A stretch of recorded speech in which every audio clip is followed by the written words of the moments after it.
Igusua me show nkran say. Nyame nam na wote na wonso edu so a obaye uye wate.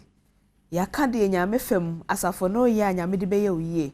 But to da bi anya ni nyina na nyame ye ni ye waso dem o. Ebi nso nyame ye ni ye wo ayi ye kan say hospital ho ene aya sabia ho. Eno nti na nyame adom a wo chiche no. Medimafo Dr. Medimafo se kan ye wakai no. Aha, Dr. Time da so. Na sem na make Dr. wa ha. Enti di ono so ntiapo no. Ye bedin komo. Misro pay attention. Send the biaya o pay attention no. Dr. Mpacho akwaba. Yeah, I know. Dr. Utrim Kwanso so. Me da wase. I said they were for who did. Me who say I am say the so I want for so yera was we renew our no. But to why first and person me and abusumi nso ye obosume. Yeah. Nyame adom. Birthday no so we dey wi. Yeah, dey wi. Into which chair wo mo no ne. Hey. Any TV. Yeah, some ketwa. Na so be TV na 15. TV ye chair mako 35. O 15 no ko 35. Na ye 30. Okay. Na 5 be kan ho. And ye chair 35. And ye chair mono such as no mako 700. O say such as 5 kilos from ye chair 700 ye chair and one so 1.5 liters no. And mona first yesusu na o ma bi timi tobi na o de ne bag na school bag ko school. Very good. Mako 700. 700. And I'll chanwa. And one so 700. Adoye keke. Adoye keke. Nyame shao. Wasame yale wachamade. Insi bebia da. Adano na nsanchirofo ba ho adom for adom news team ba ho. Na ka Ghana hansanchirofo nyina ba ho. No mbehwe nima ACC na edano ebo ahomache no miensa na ye twa videos this Sunday me bra na mada na wo hwe enipa egu ho because me kura me free what Tuesday anyum 7 no na nipa ho bu 200 omo beda ho bu 200 me na me free one 7 na nipa aba beda ho clinic at that time no na ebu 200 enti yete ha ye kasei aya sabia na obi mfa ne sika mra na wo nsa ne yare no wasa amasa nipa no aduane woni fi a wodi je se ya man aduane e woni fi a wodi obi so nya TV a no pe wo sha TV a o wansa so nipa aduasanum enyina enya TV a wo muso kwa akohwe no kwa nyame sha no sha wadwuma so if you search rosem se de o mano no ye mano enti waman awrade so mawo na wayare sa adom o de adom no ompejam na enipa yare a hia onsam adom no nyame na moso na sa omu nyina yare amen amen ye da nyame asepa busia ebia na ena your first time a wo hwe Dr. Time da so ai ni din no Dr. Time da so de kire se wo yare no ono so adom no se o de time beto so no besa yare doctor wa ka wasem na chese amafo hu yare kwa wo sa o de time toto so mpacho why na de ha na omra Medimafo Herbal Center anano no na nyese birthday nkwa na amamani agio ayalefo chesi media fo di adanse omu chesi media na ada because empayfo bo betina ho adanse ko fo de na age wo mo nsem madam bi obo doctor me ba ya de meto ka ato na ebaye ka ato na de yeti minya nipa biem ya de meto ka ato me ba ya de me duru office hwe na mintimi ntenem enti ya da meto fam sei e wo hospital ho ani mebusu afo gina me ho doctor share me say memra review 2 weeks doctor mama do ennan pepepe na wo hwe nipa no gina wa all kana ya ka se nipa we wa yale pen ya onyi ni da ewa atefo asase so da na nyina nse animonyam ka Israel nyankopon amen Ghana ni bia nya anida so kese se Medimafo Herbal clinic nyankopon de yale nyina so tumi ahye doctor nsa maka to se de ACC no me kura metia me gima me ho ma yemfom so okay gegi se osoro nyankopon pe ene betimi aye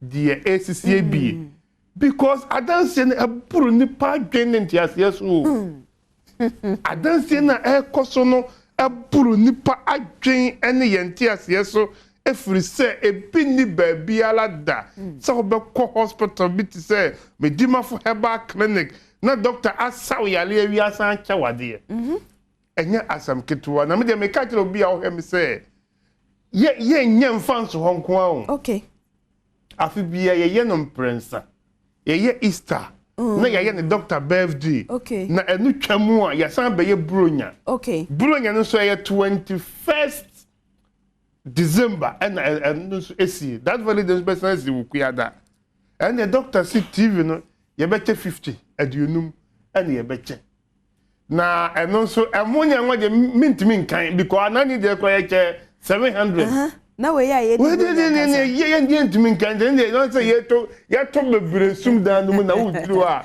ye yi amount me hwe wani mu de che say de mi hu ne say e bia na nyame na bo so say obema ebinum kuma atom yem yes but e bia kwan ya be fa so e be ba ne say wa ma o ayaresa Adom yes other than that no there because ye ni baby wo ho a ukokra ukura usika no na so say be ye kra no ani be hu doctor na doctor ko kura chro para akura ma yes ana obenye obi kura age watena ha setena ha na doctor ba no a sika kura wu no ubewu na de wono mo se bra me krokro na no se wo ma ye hu wo center ho wo mo ebo ware ne wo mo eto da bi obi ho a onyare a wo hie dro agodie bi kakra sa ne sa anikasem kakra bi sa ne na yaresa nyame shao amen nyame shao na omie biem se ne be ya omo so omo kwan wa no ebi bedu o mabubuwa no yes yes na dia me enkran fo ma me nsam wo mabaso jo the hospital kra wa Accra ha enka wo ma se Kumase okay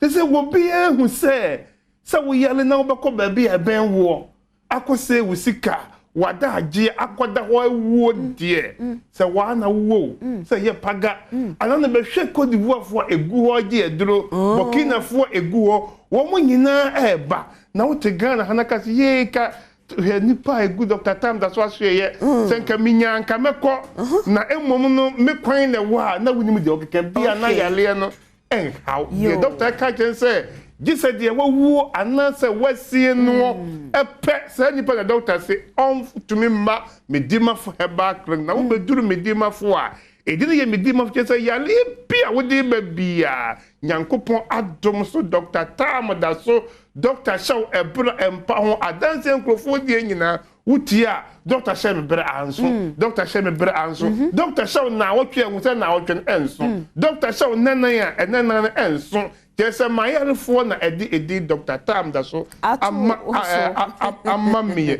tele me be piem e wo Medimafo Herbal Clinic na doctor de bra to yale so no emfa ne bra ni bi ento so me ka kire nkrofo se mumma mani na wo ye pa because da bia metaka anano ebisi nipa age ayaresa ne nkrofo so akofa omunuro ne namu se we ye do ewo clinic ho yachi bebre kura omuso de o ke nkrofo ye clinic ye ni abre na ye di adwuma no na nkrofo so de omuso heba nuro na bottom to man nkrofo se doctor duro ni ti to duro na doctor si we di wono na ayenti monto na nkrofo to and you hear security for because the fact that ode odoni nyamisuro welcome amount for nipa bone for so frem into here bambo for odu ho a na wa clock na kire se we adwumani wa ha na wo ba hansa no because we nipa dan ankate bone frem it se wa doctor de me yenhwe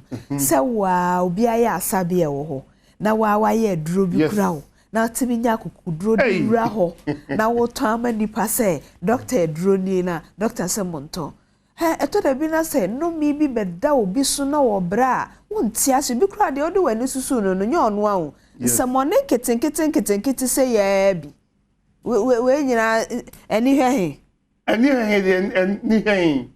Jesa wonti nipa ase ma ahefo sa number si sa number krona so go screen so mesro sa number yi na wo fra na Medimafo Herbal Clinic for na wo fra wo number bia enye sa number we ne fra wo a mesro wo pe ba bi tena enko fra sa number no so because we dey yan katebone no wo mo from pacho sa numbers na go screen so no eno ne doctor dey no mebo bon so e dey amount 0244 774 282 0244 774 282 and 0500 727215 0500 727215 eno ena ye numbers a ofra na che se Medimafo Herbal Clinic ena ofre wonyare nso a enko ho nko kasa doctor de oye adoye nti mekwa kodi bi nyasa bokwa kofa yare akọ nyame mpesa na doctor mwa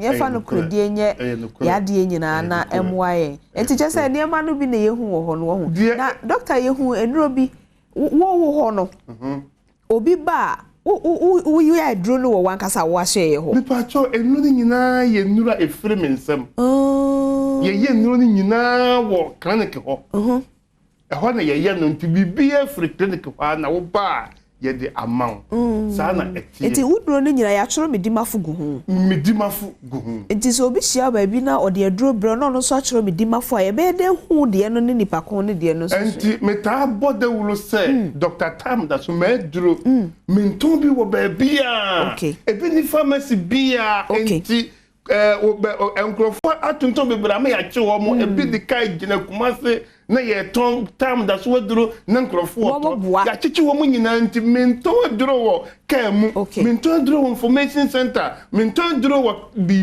bia ayasabia clinic wo nti wo bi wo ba bia ya numbers bia obetumi afa ama ya ka chiro ye nka hwenchiro bio enti se oye wo maame mpo ana oye wo sofo mpo wo ne taje wo mudi no se we me ya na me call Dr. Time da so na me dem awa wo boa wan kasa ko ho na ko jifiri ho hu se waje afiri ho Dr. Mpacho de chato a odijaye de me kan se enema na ye begicha na TV so wo pese wunya bia ye che de ma obi a waba ho da owo card efiri na ekoya beje wo card na bra clinic ho na Ghana fo aka mi se one here ebedu blebe ne ye na so doctor say car is na is obi a waba clinic ho no e na me enti bomodin say wo beba Medimafo Herbal Clinic that's why wasame yale wachemade wachemade Dr. Mpacho ye da se anopai ebusiafo ye di enkomo na wie ya ka de ye nso achiro enti muani na ho na ye den ya nipa no abonefo ni wum semonefo no nso ewu Dr. Otrin Kwanso and happy belated birthday to you. Nyame sha no sha wadwuma so amen. Bacho sa tweme me ba na edi nkomo foforo.